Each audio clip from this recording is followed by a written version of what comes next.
Result किसी भी company का एनालिसिस करने के लिए रिजल्ट्स मैटर करते हैं, लेकिन क्या हो जब उन्हीं रिजल्ट्स को मैनिपुलेट किया जाए? क्या हो जब अच्छे रिजल्ट्स के बावजूद भी प्राइस गिरने लगे? और क्या हो जब अच्छे रिजल्ट्स और कुछ नहीं, बस इनविटेशन हो उस वीक डिमांड का जो किसी की सप्लाई को फुलफिल करने के लिए चाहिए? रिजल्ट्स के इसी मैनिपुलेशन को एंजल वन स्टॉक में आज हम डिमांड और सप्लाई की फॉर्मेशन से समझेंगे और ये इंश्योर करेंगे कि इन फ्यूचर अगर अच्छे रिजल्ट्स आते हैं तो सिर्फ अच्छे रिजल्ट्स को देखकर हम एक्साइट ना हो जाएं और वीक बायर्स की तरह ट्रैप ना हो। तो चलिए शुरू करते हैं।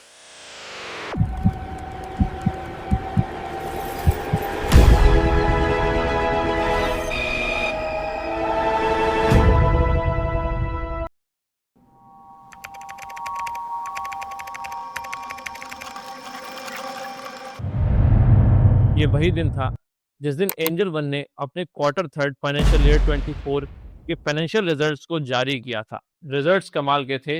ईयर ऑन ईयर बेसिस पे रेवेन्यू और प्रॉफिट बढ़ चुका था। इसके साथ साथ इंटरिम डिविडेंड भी अनाउंस किया गया था। कंपनी का टोटल रेवेन्यू 41.5% अप था। नेट प्रॉफिट 14.2% अप था। अर्निंग पर शेयर बढ़कर 30.65 रुपीज तक पहुंच गया था। कंपनी ने इंटरिम डिविडेंड 12.70 अनाउंस किया था। ये सब आंकड़े दिखाते थे कि कंपनी के रिजल्ट्स बेहतरीन थे। स्टॉक में अच्छी तेजी बनी हुई थी और इतना सब कुछ काफी था वीक बायर्स को इनवाइट करने के लिए। अगला दिन 16 जनवरी स्टॉक प्राइस खुलता है और gap down, massive gap down तरीके से खुलता है।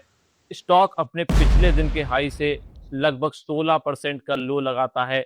सबके दिमाग में एक ही सवाल उठता है कि इतना सब कुछ अच्छा होने के बाद आखिर प्राइस गिरा क्यों? असल में वो दिन शुरुआत थी एंजल वन में सप्लाई जोन्स के फॉर्म होने की। 2 हफ्तों का समय बीतता है और इन 2 हफ्तों में स्टॉक अपने ऑल टाइम हाई से लगभग 26% डाउन आ चुका होता है। इसी बड़े फॉल के कारण एंजल वन एक लंबे समय के बाद वीकली टाइम फ्रेम पर अपना पहला सप्लाई जोन फॉर्म करता है और ये सप्लाई जोन तो बस शुरुआत थी। इसके बाद multiple time frame, daily time frame, 125 minute या उससे भी छोटे टाइम फ्रेम पर सप्लाई जोन्स फॉर्म होना शुरू हो जाते हैं। 17 अप्रैल 2024 रामनवमी के कारण मार्केट बंद थी और ये वही दिन था जिस दिन एंजल वन ने अपने Q4 फाइनेंशियल ईयर 2024 के रिजल्ट्स को पोस्ट किया था। परफॉर्मेंस की बात करें तो हिस्टोरिक परफॉर्मेंस थी। ये एंजल वन के लिए एक हिस्टोरिक फाइनेंशियल ईयर रहा। फाइनेंशियल ईयर 2024 के एनुअल रिजल्ट्स में कंपनी ने अपनी पूरी हिस्ट्री का सबसे बड़ा प्रॉफिट और रेवेन्यू पोस्ट किया। कंपनी का टोटल एक्टिव क्लाइंट बेस बढ़कर 2.2 CR के पार पहुंच गया और डेली ऑर्डर्स लगभग 1 करोड़ के पीक को क्रॉस कर चुके थे। अगले दिन सबकी निगाहें एंजल वन की तरफ थी। जैसे ही मार्केट खुला, प्राइस लगभग 9% ऊपर खुला था और सब कुछ अच्छा लग रहा था, सब कुछ देखने में सही लग रहा था। लेकिन जो प्राइस में 9% का गैप अप मूव था, उसने प्राइस को इंस्टीट्यूशंस के द्वारा फॉर्म किए हुए वीकली सप्लाई के अंदर भेज दिया था और इस सप्लाई जोन से हिट करने के बाद प्राइस पूरी तरीके से डंप हो जाता है और फिर एक फॉल शुरू हो जाता है।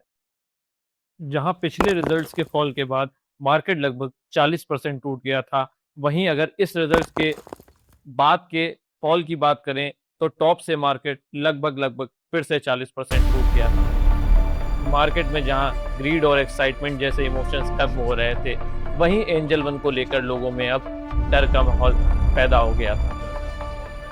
बस एक फाइनल ट्रिगर की आवश्यकता थी और सब कुछ वैसा ही होता जैसा इंस्टीट्यूशंस ने प्लान किया था। दिन था 2 जुलाई 2024। स्टॉक ने अपने प्रीवियस डे के हाई से लगभग 11% का लो लगा दिया था। लोगों में जो डर बना हुआ था, अब शायद वो नाउमीदी में तब्दील होने लगा था। अगले दिन 3 जुलाई 2024 को एंजल वन के रिजल्ट आने को थे।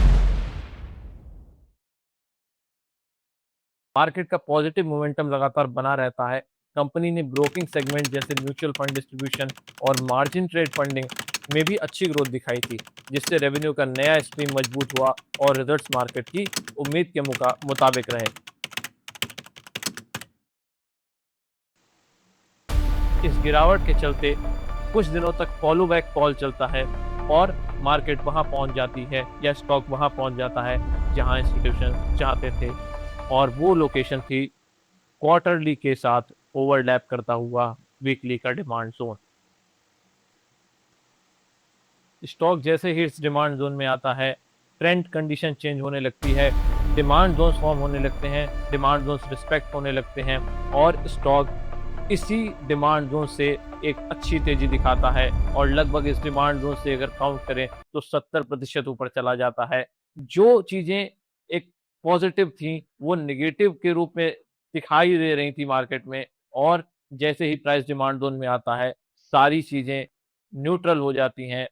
किसी को ये लग सकता है कि ये जो फॉल मार्केट में था या जो फॉल स्टॉक में था वो कोइंसिडेंस था, लेकिन मैं इसको एक वेल प्लान्ड फॉल मानूंगा, वेल प्लान्ड सेलिंग मानूंगा, और उसी सेलिंग को एग्जीक्यूट करते हुए इंस्टीट्यूशंस ने अपने मन चाहे प्राइस पर स्टॉक को लेकर आए और फिर वहां से ऊपर लेकर गए जहां से वो ऊपर लेकर जाना चाहते थे उनके क्वार्टरली के डिमांड जोन से।